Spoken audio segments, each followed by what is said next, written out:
एक कमरे में दो विद्यार्थी रहते हैं, एक थोड़ा जल्दी उठता, एक थोड़ा देर से उठता। जो जल्दी उठता वो जल्दी स्नान करता और सीताराम सीताराम राधे श्याम जपता। दूसरा कहता महाराज लाइट जला करके सीताराम सीताराम करके डिस्टर्ब कर देते हो मेरी नींद। बड़े प्रातजन उठकर करते सीताराम और तुम्हारे सीताराम ने कर दी नींद हराम। तुम सीताराम सीताराम बोल के मेरी नींद डिस्टर्ब कर देते हो।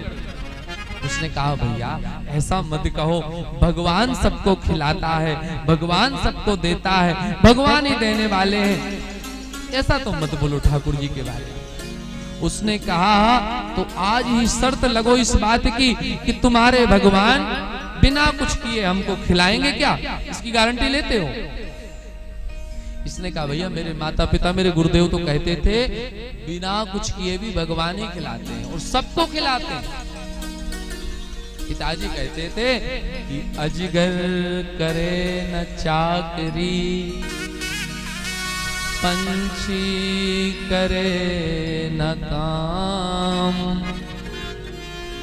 और दास मलूका कह गए सबके दाता राम जी सबको खिलाते। तू का शर्त लग लो, फिर कैसी शर्त लग लो? आज हम दिन भर खाना नहीं खाएंगे, देखे तुम्हारा भगवान हमको भोजन खिलाता है कि नहीं खिलाता है, देखे तुम्हारे ठाकुर जी हमें भोजन प्रसाद पवाते हैं कि नहीं पवाते हैं। इसने कहा भैया शर्त लेने की तो कोई जरूरत नहीं है, परंतु तुम कह रहे हो तो ठीक है, मुझे पूर्ण विश्वास मेरे भगवान पवाएंगे जरूर। तो आज इस बात की शर्त, यदि मैंने दिन भर भोजन नहीं किया, तुम आज से सीताराम राधे श्याम कहना बंद, आराम से सो के उठोगे, आराम से नहाओगे, आराम से ऑफिस जाओगे। ने कहा ठीक है भैया। दोनों में शर्त लग गई और शर्त लगी तो इसने सोचा कि यहाँ रहेंगे तो कोई न कोई भूल चूक से खिला देगा या खा लूंगा, इसलिए जंगल ही भाग चलो। दिन भर की तो बात है, जंगल की ओर चल दिया और बरगद के वृक्ष को देख करके उसी पे चढ़ गया कि नीचे ना रहेंगे, ना कोई देखेगा, ना कोई खिलाएगा, और दिन भर नहीं खाऊंगा महाराज, कल से टेंशन खत्म हो जाए। अब हुआ क्या,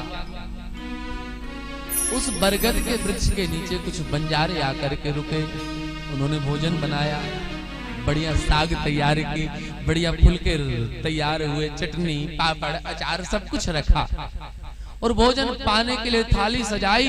तब तक बंजारे का छोटा सा बच्चा दौड़ते दौड़ते आया, बाबूजी डाकू आ रहे हैं, सब लूट लेंगे, और वो थाली लगी लगाई छोड़ करके सब भाग गए। भोजन भी वैसे ही पड़ा। डाकू लोग पहुंचे, ये जैसे ही पहुंचे महाराज तो देखा क्या कि बढ़िया गर्मा गर्म भोजन, घी लगी रोटियां पापड़ अचार चटनी सब कुछ रखा है महाराज। तो डाकुओं में से एक बोला महाराज डाका तब डालेंगे जब पेट भरा रहेगा और बढ़िया से भी होगा, यहाँ खाए रहेंगे तो दिमाग को काम करेगा, पहले भोजन ही कर लेते हैं। डाकू के सरदार ने कहा मूर्खो, तुम्हें भोजन बना करके यहाँ तुम्हारी माई रख के गई है क्या?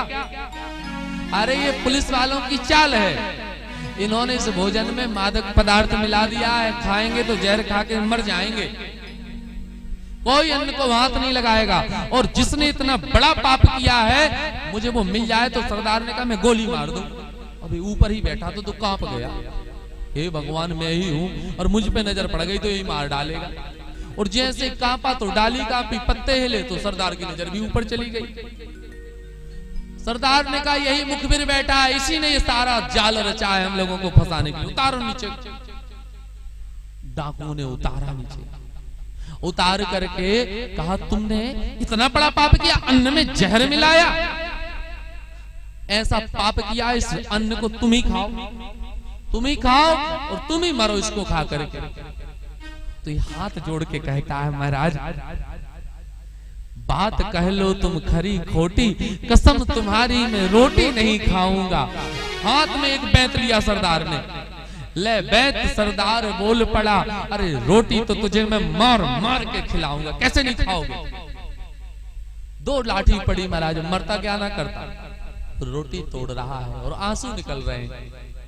हे परमात्मा, माँ एक बचपन में मार के खिलाती थी कि आज आप मार मार के खिला रहे। नाथ, मेरा दोस्त सही था, मैं गलत था। खिलाने वाले परमात्मा हैं, खिलाने वाले ठाकुर जी हैं। एक एक रोटी खा रहा है और रो रहा है। धन्य है परमात्मा, आप ही इस जगत का पालन करते हैं, आप ही सृजन करते हैं। अरे किसी का सामर्थ्य है, जगत उठता तो भूखा है, परंतु कोई खाली पेट नहीं सोता, चाहे वो पशु पक्षी जानवर कोई भी हो। सबके मुख में निवाला देने वाला मेरा भगवान ही है, मेरा नारायण ही है। सब काम धाम छोड़ दिया महाराज, वृंदावन में जाकर के संत हो गया।